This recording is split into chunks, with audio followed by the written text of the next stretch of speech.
Hello everyone, स्वागत छ तपाईहरुलाई मेरो युट्युब च्यानल नेक्स्ट टाइम सागर रायमा। मैले आज फेरि होम अर्थमेटिक्ससँग रिलेटेड क्वेसन लिएर आएको छु। सो यो क्वेसन भनेको चाहिँ विशेष इलेक्ट्रिसिटी बिलसँग रहेको छ। So without any delay let's get started.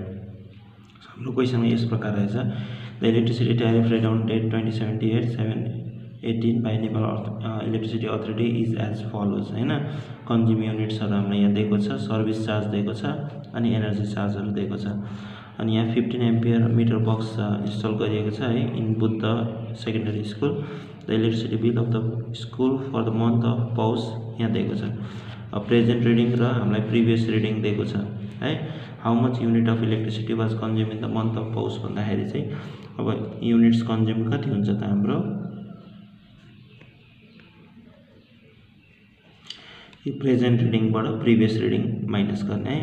So present reading भनेको कति छ हाम्रो 35,450 माइनस 35,380 गर्ने, यो माइनस गर्दाखेरि आउँछ यो भनेको हाम्रो एक्ज्याक्टली 70 युनिट्स हुन्छ।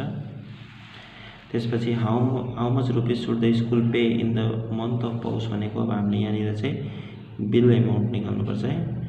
सो इलेक्ट्रिसिटी बिल एमाउन्ट भनेको चाहिँ हाम्रो कति हुन्छ भने अब 70 युनिट्सको लागि हामीले तिर्दाखेरि चाहिँ अब यो टेबल हेर्ने ल, हामीले 70 युनिट्स भनेको कुनमा पर्यो त, 0 to 20 मा पर्यो कि 21 to 30 पर्यो कि 31 to 50 कि 51 to 70 भन्दाखेरि चाहिँ 51 to 100 मा पर्यो।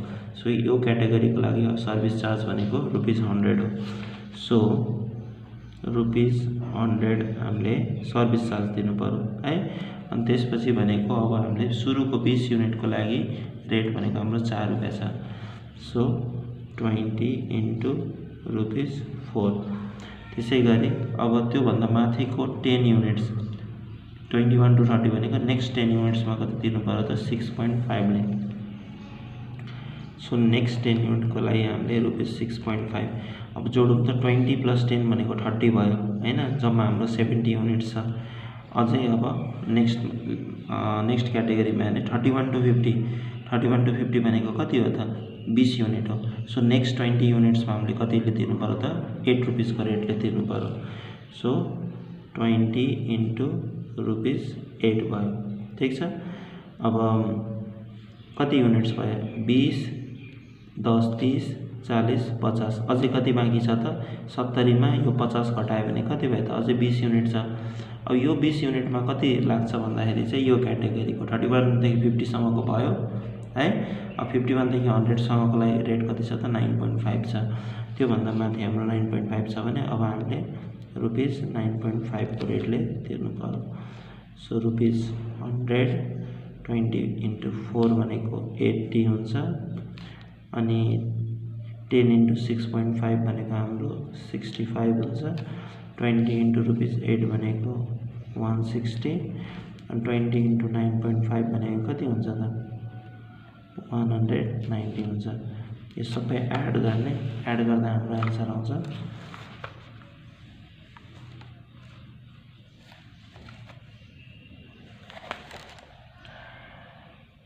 सो 100 + 80 + 65 + 160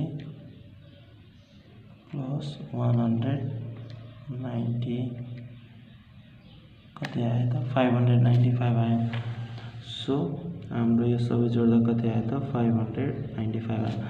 यो 70 युनिट्सलाई हामीले टुक्रा बनाएको छौँ है। अब जस्तो के हो भने यो 20 युनिट्स, यो 10 युनिट्स, यो 20 युनिट्स अनि यो 20 युनिट्स सबै काउन्ट गरौँ त 20 30 40 50 60 70 70 युनिट्स आयो कि आएन त हो। सो यहाँनिर पनि हामीले त्यही हो, सुरुको यो 20 युनिट्स हुन्छ यहाँनिर, त्यसपछि यहाँ 10 युनिट हुन्छ 21 to 30 भनेको, अनि यहाँनिर 20 हुन्छ। अब 20 30 40 50 युनिट भयो। अब यो क्याटेगोरीमा चाहिँ हाम्रो कति टोटल 70 युनिट्स छ भने यहाँनिर कति हुन्छ त हाम्रो 20 लिनु पर्यो क्या यहाँनिर, बुझेन, टोटल गरेर 70 युनिट्स हुन्छ। अनि हामीले रेट चाहिँ अब त्यही हुनु छ, 20 को लागि ₹4, 10 को लागि 6.5 अनि 20 को लागि 8 अनि यो बाँकी 20 को लागि चाहिँ 9.5। जुन क्याटेगोरीमा पर्यो त्यही अनुसारको हामीले रेट लगाउनुपर्छ है। अब त्यसै गरी नेक्स्ट क्वेसनमा जाउँ। अब नेक्स्ट क्वेसनमा जाँदाखेरि चाहिँ अब जस्तो what is the maximum number of units that the school can consume to reduce the tariff amount to ₹500 भनेको अब हामीलाई चाहिँ 500 को मात्र बिल आउने गरी कति युनिट्स कन्ज्युम गर्नुपर्छ। जस्तो 500 रुपैयाँ मात्र तिर्ने हो भने टोटल युनिट्स कन्ज्युम कति हुन्छ भन्दैछ। त्यसको लागि म यहाँ के गर्छु भने अलिकति रफ गर्छु ल। सो रफ गर्छु म यहाँनिर। यदि हाम्रो 20 युनिट्स मात्र हो भने हामीले कति तिर्नुपर्छ त। फर्स्ट 20 युनिट्सको लागि भनेको हामीले सर्भिस चार्ज 50 रुपैयाँ छ अनि 20 युनिट्सको लागि 4 रुपैयाँले तिर्नुपर्छ। सो 20 × 4 भनेको 80 अनि सर्भिस चार्ज भनेको कति 50 130 तिर्नुपर्छ। त्यसै गरी 30 युनिट्सको लागि हामीले कति तिर्नुपर्छ त। सुरुको यो 20 × 4 भनेको 80 तिर्नु पर्यो अनि यो सेकेन्ड क्याटेगोरी 10 युनिटको लागि 6.5 ले तिर्नु पर्यो अनि कति हुन्छ 65 हुन्छ। सर्भिस चार्ज कति हुन्छ यो क्याटेगोरीमा सेकेन्ड क्याटेगोरीमा भनेको 75 छ। सो 75 यो तीनटै जोड्ने भने कति हुन्छ त 220 हुन्छ। त्यसै गरी अब नेक्स्ट क्याटेगोरी भनेको हाम्रो 50 युनिट्सको हुन्छ। 50 युनिट्सको लागि जस्तो अब सुरुको हामीले 20 युनिट्सको 80 रुपैयाँले तिर्नु पर्यो। नेक्स्ट 10 युनिट्सको लागि 6.5 ले तिर्नु पर्यो 65 हुन्छ अनि त्योभन्दा माथिको 20 युनिट्सको लागि 8 रुपैयाँले 160 हुन्छ। सर्भिस चार्ज भनेको हाम्रो 75। यो थर्ड क्याटेगोरीमा हाम्रो कति छ 75 छ सर्भिस चार्ज। सो यो सबै एड गर्ने हो भने कति हुन्छ त 80 + 65 + 160 + 75 380 आउँछ। कति आउँछ 380 आउँछ।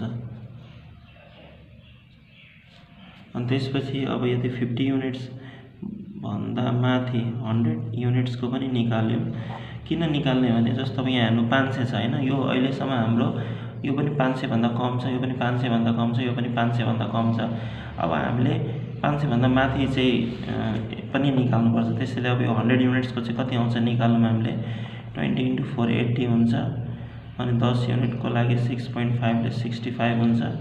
त्यसै गरी 20 × 8 युनिट्सको 160 अनि माथिको 50 युनिट। अब यो 50 युनिटको लागि चाहिँ कतिले तिर्नु पर्यो त 9.5 ले तिर्नु पर्यो।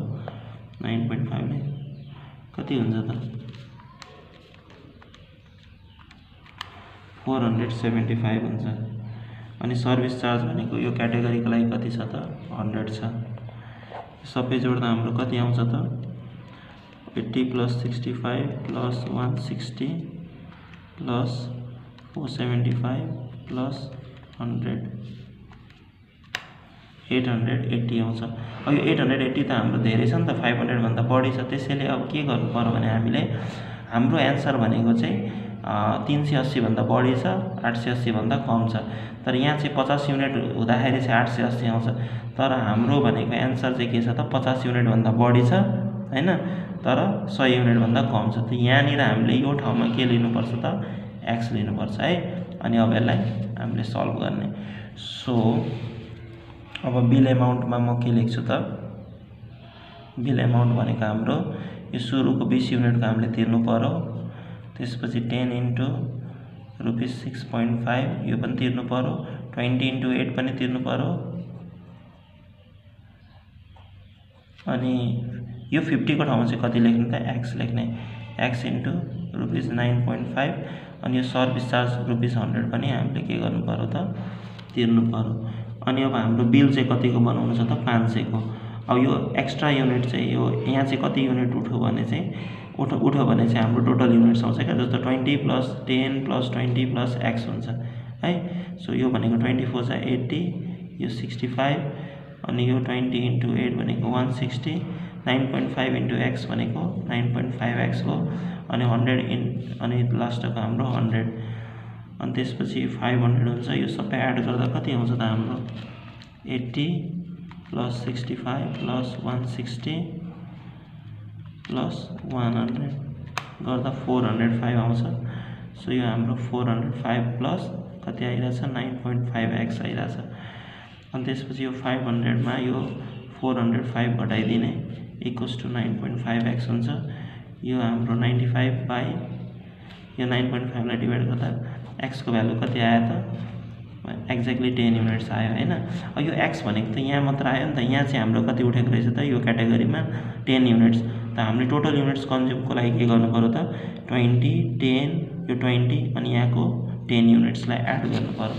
सो यहीँनिर गर्दै मैले टोटल युनिट्स कन्ज्युम्ड हैन, अथवा maximum units consume total units consume भन्दा पनि भयो, अथवा maximum units consume equals to कति हुन्छ त यो 20 units plus 10 units plus 20 units अनि यो लास्टको x भनेको कति हो त हाम्रो 10 हो प्लस 10 गर्दा कति आयो त 60 युनिट्स चाहिँ हो है। सो यस्तो खाले क्वेसनहरु आयो भने चाहिँ हामीले यसरी रफ गर्नु पर्यो हैन, रफ गरेर गर्दा चाहिँ अलिक सजिलो हुन्छ। सो आशा गर्छु यो भिडियो तपाईहरुको लागि धेरै नै युजफुल रह्यो होला। भिडियो राम्रो लाग्यो धेरै भन्दा धेरै शेयर गरिदिनु होला। यदि पहिलो पटक मेरो भिडियो हेर्दै हुन्छ भने च्यानललाई सब्स्क्राइब गरेर बेल नोटिफिकेसन अन गर्न नबिर्सिनु होला। हस्त आजलाई यति नै, see you in the next video. Thank you.